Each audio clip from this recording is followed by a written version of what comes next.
मित्रों, आज हम एक ऐसे संत के बारे में जानकारी साझा करने जा रहे हैं जिनके बारे में बहुत ज़्यादा कुछ ज्ञात नहीं, कुछ थोड़ी सी बातें उनके बारे में ज्ञात हैं जो उंगलियों पर गिने जा सकें, वो भी उन्हीं के वचनों से पता चलता है। वे कहते हैं, पलटू एक बनिया रहे अवध के बीच, सो पता चलता है कि वे बणिक थे, वैश्य थे, बनिया परिवार से आते थे और अवध अर्थात अयोध्या में उनका निवास स्थान था।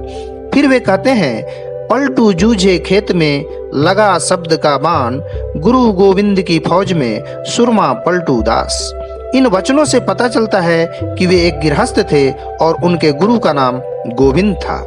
उनके जन्म और मृत्यु के बारे में ठीक ठीक ज्ञात नहीं, परंतु उनके शिष्य हुलास दास के वचनों से यह पता चलता है कि वे 18वीं शताब्दी के अंत और 19वीं शताब्दी के मध्य तक इस धराधाम पर विद्यमान रहे।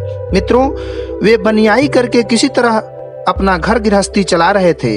इसी बीच उनकी मुलाकात संत गोविंद दास से हुई। फिर तो वे गोविंद दास से इतने प्रभावित हुए कि उनके शिष्य बन गए। केवल शिष्य ही नहीं बने, बल्कि संसार से वैराग्य की ओर पलट गए। तुरंत एक ही झटके में जैसे भक्त को भगवान मिल गया हो। फिर तो गुरु ने उनकी आंखों में झांक कर देखा और पाया कि यह तो तत्क्षण पलट गया, और उसी वक्त गुरु ने उनका नाम पलटू दास रख दिया। इनके पूर्व का नाम अज्ञात है। मित्रों, पलटना शब्द के दो दृष्टिकोण हैं, एक संसारियों का, दूसरा संतों का। संसारी के अनुसार पलटना यानी जुबान से पलट जाना, मुकर जाना, वादे के विपरीत चला जाना, किंतु संतों के दृष्टिकोण कुछ अलग होते हैं, निराले होते हैं, अपूर्व होते हैं। उनके लिए तो पलटना अर्थात इंद्रियों के आकर्षण से पलटना, संसार से वैराग्य की ओर पलटना, काम, क्रोध, लोभ, मोह और अहंकार से पलटना। संसारी को पलटू कहो तो नाराज होगा, स्वाभाविक है, क्योंकि वहां कहने वाला और सुनने वाला दोनों का दृष्टिकोण संसारिक है। परंतु पलटू दास तो अपना नया नाम पाकर धन्य हो गए, अहोभाव से भर गए, बहिर्मुखी से अंतर्मुखी हो गए, ब्रह्म को जानकर ब्रह्मज्ञानी हो गए। फिर तो वे लोक कल्याण के लिए कुछ वचन कहे हैं जो अनमोल हैं, अपूर्व हैं। उन अनमोल वचनों के कुछ अंशों को कहते हुए अपनी बात पूरी करना चाहूंगा। वे कहते हैं, पलटू तीरथ को चला, बीच में मिल गए संत, एक मुक्ति के खोजते मिल गई मुक्ति अनंत। आपे आपको जानते, आपे का सब खेल, पलटू सतगुरु के बिना ब्रह्म से होए न मेल।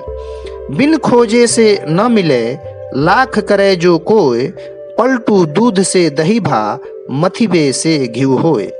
वृक्षा बड़ पर स्वार्थी, फरे और के काज, भवसागर से तरण को, पलटू संत जहाज। जो दिन गया सो जान दे, मूरख अबहु चेत, कहता पलटू दास है, कर लो हरि से हेत। मित्रों, संत पलटू दास ने बड़ी ही श्रद्धा से अपने गुरु गोविंद के महिमा का गुणगान किया है। आज भी भारत में एक बहुत बड़े वर्ग द्वारा गुरु गोविंद की पूजा बड़े धूमधाम और श्रद्धा भाव से की जाती है। मित्रों, संत पलटू दास के वचन अमृत तुल्य हैं। जो भी इन्हें आत्मसात करेगा वह धन्य हो जाएगा। इसी शुभकामना के साथ हरिओम तत्सत।